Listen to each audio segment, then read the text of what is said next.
Good morning children. Today I am going to teach you class 8th moral skills lesson 2nd. No problem is too big.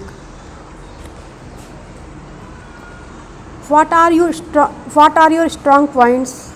Write them down according to how each one matter to you. क्या तुम्हारे मजबूत बिंदु क्या हैं, मतलब तुम क्या बहुत अच्छे से कर सकते हो, उसको तुम लिखते जाओ एक एक करके. Anirudh wrote them down one by one. Anirudh एक एक करके उसको लिखता गया. Memory to recall came first. Able to draw, sketch and design came next. Looking at the joy of learning. Memory to recall came first. सबसे पहले क्या है कि वो चीज़ों को याद रखना. Able to draw और drawing banana. Sketch and design came next. दूसरा जो है. Looking at the joy of learning, सीखने में खुशी आनंद प्राप्त होना. Not just the textual contents followed as Anirudh paused. पर ऐसा नहीं कि वो अपनी कक्षा की किताबें ही पढ़ना पसंद करता हो, उससे अदर भी. अनिरुद्ध paused, वो थोड़ी देर रुका. I cannot think of anything else. He spoke aloud. उसने तेज आवाज़ में कहा. I cannot think of anything else. मैं इसके अलावा और कुछ नहीं सोच पा रहा हूँ. If nothing else comes to your mind easily, don't cook up. said Mr. Kavish very clearly. Mister Kavish ने कहा कि यदि तुम्हारे दिमाग में कुछ और नहीं आ रहा हो तो फिर ठीक है, रुक जाओ यहीं पे. But I cannot tell of another positive quality in you. It's your sense of humor and that's a great one to possess. Anirudh smiled. I can tell of another positive quality in you.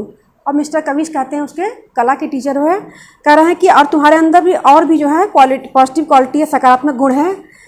It's your sense of humour, कि लोगों को तुम मजाकिया स्वभाव के, सबको हंसाने की कला तुम्हारे अंदर है, खुश रखने की कला है. That's the great one to possess. और यह जो है वो तुम्हारे लिए एक बहुत बड़ा प्लस पॉइंट है. अनिरुद्ध स्माइल्ड, अनिरुद्ध मुस्कुराया. But when mister Grease asked him to note down a few of the negative qualities in him, तो मिस्टर ग्रीस ने कहा कि तुम नेगेटिव जो है, नकारात्मक तुम्हारे में जो गुण है, क्वालिटी है, उसको लिखो. अनिरुद्ध स्माइल्ड वेरी सिंपलिसली, वह शर्म से वो मुस्कुराने लगा. And answered, not always focused, कि उस पर मतलब मैंने ध्यान हमेशा नहीं दिया. How do you bring your mind to focus on a task assigned until complete, ask mister Kavish. Mister Kavish ने, उसके सर जो टीचर थे, वो बोले, how do you bring your mind to focus a task, जो काम तुम्हें दिया गया है वो उसको पूरा करने में कितना तुम प्रयास करते हो, कितनी कोशिश करते हो और उसे कितना पूरा करते हो. थिंकिंग फॉर ए वाइल, कुछ देर सोचने के बाद अनिरुद्ध रिप्लाइड, अनिरुद्ध जवाब दिया.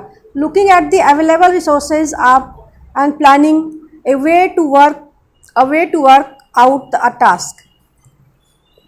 Looking at the available resources, जो प्राप्त है हमें संसाधन, एंड प्लानिंग, योजना के तहत, way to work out the task, तो मैं उस पर काम करता हूँ. And get down to work on the plan come what may, there you have arrived at the solution yourself, तो अब तुम जो है सॉल्यूशन, समाधान की तरफ स्वयं ही पहुँच जाओगे.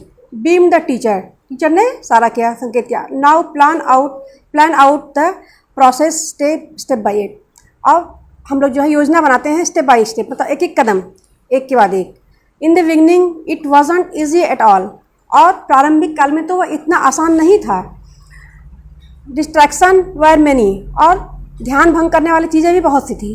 But Anirudh now had a new responsibility, लेकिन अनिरुद्ध के ऊपर अब जो है एक नई जिम्मेदारी थी. He could not let down his new favorite teacher, who had placed so much trust in his capabilities. He could not let down, उनको निराश नहीं करना चाहता था अपने प्रिय शिक्षक को. Who had placed so much trust in his capability, जिनको कि उसकी क्षमता पे बहुत अधिक विश्वास था, भरोसा था. And so he pursued his goal doggedly. And so, इसलिए उसने पास मतलब पीछा करना, हिज गोल, अपने लक्ष्य का, डॉजली, दृढ़तापूर्वक जो अपने लक्ष्य का पीछा करने लगा, मतलब उसको प्राप्त करने का प्रयास करने लगा. Focusing on the vital areas, और बड़े क्षेत्र पर ध्यान देने लगा. And brushing aside travel one, और कठिन चीज़ों को वह रास्ते से हटाता चला गया. ईयर्स रोल्ड ओवर, वर्ष बीतते चले गए. Doctor Anirudh was well known in the primary health centre in the district as a doctor, और डॉक्टर अनिरुद्ध जो है मशहूर हो गया, जो है वो प्राइमरी हेल्थ सेंटर, प्राथमिक स्वास्थ्य केंद्र में जिले के एज ए डॉक्टर, एक डॉक्टर के रूप में मशहूर हो गए. Always with a smile and one who has enough time to give to his patient, और मुस्कुराते हुए और अपने पेशेंट को, अपने मरीजों को बहुत अधिक या पर्याप्त समय देते हुए। And when it came to mother with young children, he was a boon because he could easily keep their children engaged with a box of colors and paper. And when it came to mother with young children, जो माँ अपने छोटे बच्चे को लेकर के आती थी, he was a boon, उसके लिए वह वरदान के समान थे, because he could easily keep their children engaged, उसे वह आसानी से व्यस्त कर देते थे with a box of colors and paper, एक पेपर दे करके, कागज़ दे करके और बॉक्स ऑफ कलर बॉक्स दे करके, क्या बच्चा उससे कुछ कर सके। और give them puzzles to solve, और या उसे पहेलियाँ देते थे सॉल्व करने के लिए।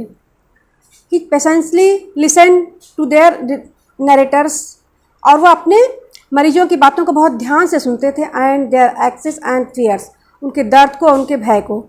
And his sense of humour always kept their spirits up, and his sense of humour, और उनकी जो मजाकिया स्वभाव था, हंसाने वाला स्वभाव था, always kept their spirits up, उनके मरीजों की मतलब क्या मतलब साहस देता था, बल देता था। No problem is too big to run away from, कोई भी समस्या ऐसी नहीं होती कि उसे छोड़कर भागा जाए, बल्कि उसका समाधान खोजा जाए तो हर समस्या का हल निश्चित रूप से मिलता है। थैंक्स।